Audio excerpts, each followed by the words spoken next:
Bom dia, pessoal. Hoje mais um vídeo, né?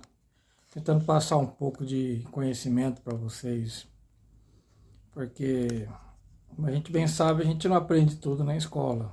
Escola é só um básicozinho para dizer que ensinou. Na verdade, a função da escola é mais alfabetizar, a ensinar a ler e escrever e matemática, né? História, geografia, essas coisas é só um resuminho, né? Aí depois você tem que se virar por conta própria. E hoje em dia, como eu sempre falo, tá fácil por causa que você tem internet na palma da mão. Ou seja, simples celular você consegue obter muitos conhecimentos. Bom, entrando no assunto, hoje eu quero falar sobre umas pessoas importantes na nossa história que contribuíram muito.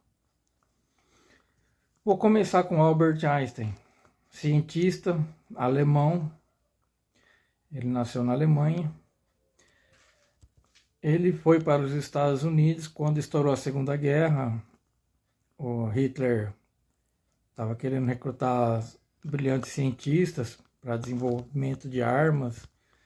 E como ele não queria fazer parte disso, ele fugiu para os Estados Unidos enquanto ainda era fácil, né? Enquanto ainda os nazistas não estavam restringindo certas pessoas de saírem da Alemanha. Ele, como é muito inteligente e brilhante, ele já sabia, então ele já pegou e fugiu. Tanto que ele ajudou os americanos a combater os alemães, né, a ganhar a guerra. Eu vou dizer o que ele fez. Mas eu queria destacar uma pessoa que muito raramente é lembrada. Apesar que ultimamente, às vezes até já andei vendo falarem dele, que é o brilhante Nikola Tesla. Ele é sérvio. Ele nasceu em 1896 na Sérvia. Ele foi um brilhante cientista e inventor. Ele patenteou mais de 80 invenções. Graças a eles que nós temos o rádio, o drone, controle remoto, o motor de corrente alternada, que é esses motores que abrem o portão, que move os elevadores, escada rolante. Esse motor é tão perfeito que ele é o mesmo quando ele foi criado por Tesla. Ou seja, ninguém consegue melhorar, tão perfeito que é, tão eficiente, não tem como tornar mais eficiente. E fora outras coisas, tipo, ele também dizia ser capaz de desenvolver o martelo de Thor, que depois a mídia americana batizou como raio da morte. Seria uma arma que ajudaria a vencer a Segunda Guerra, que poderia destruir aviões a 400 quilômetros. Seria uma arma de feixes de íons metálicos de 100 bilhões de volts, viajaria a 430 quilômetros por hora.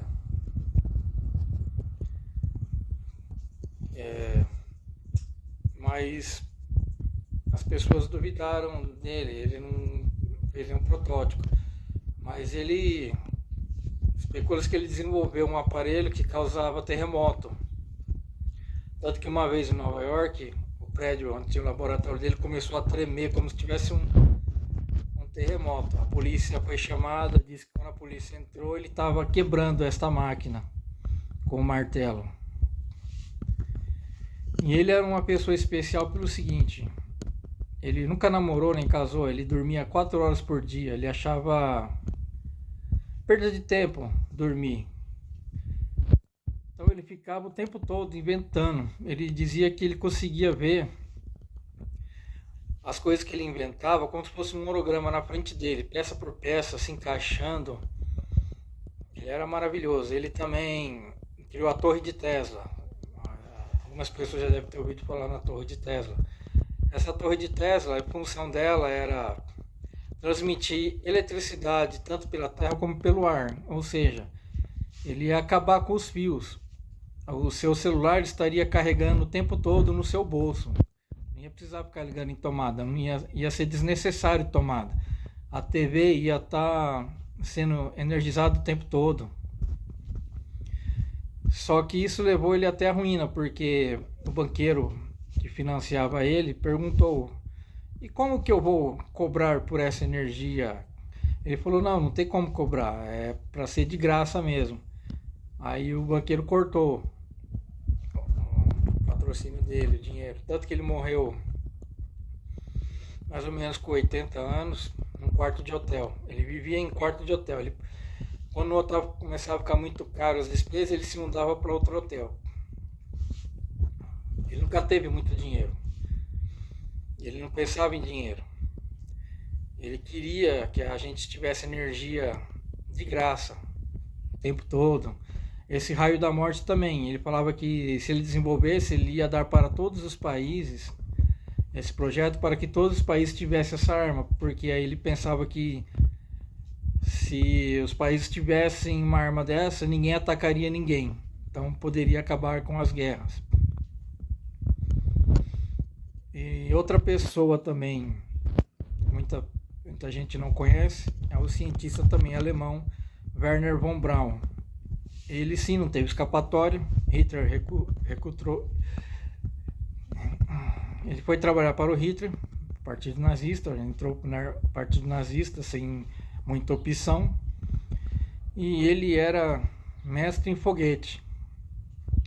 Foi ele que desenvolveu o V1 e o V2, os foguetes que Hitler lançava contra Londres. Só que ele também não estava muito pensando em criar armas.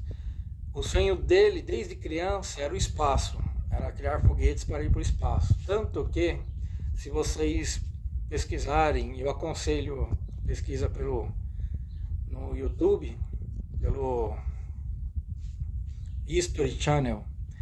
Põe lá sobre Wernher von Braun.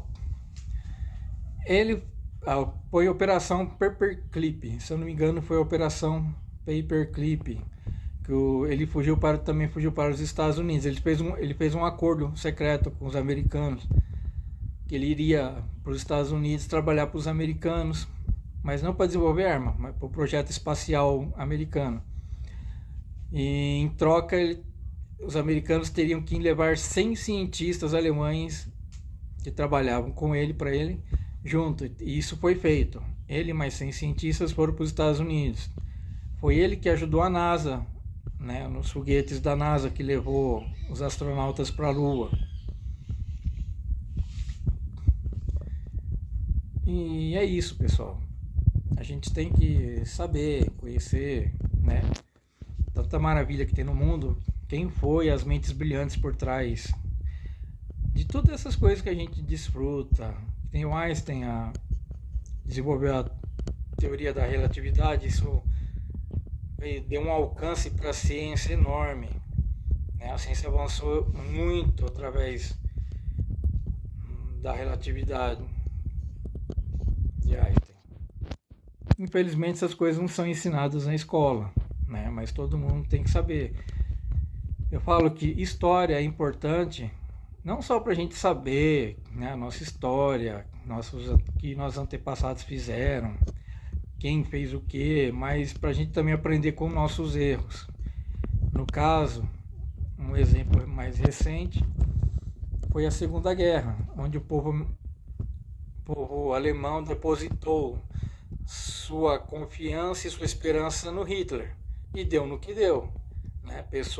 Milhares de pessoas morreram.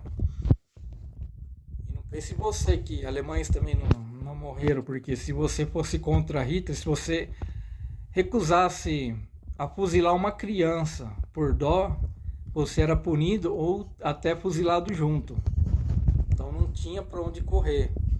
Então não dá para culpar 100% os alemães. Não os soldados do exército regular, mas os da SS sim. Porque o exército regular, ele já tem mais moral. Agora, a SS é como se fosse paramilitares, tipo mercenários.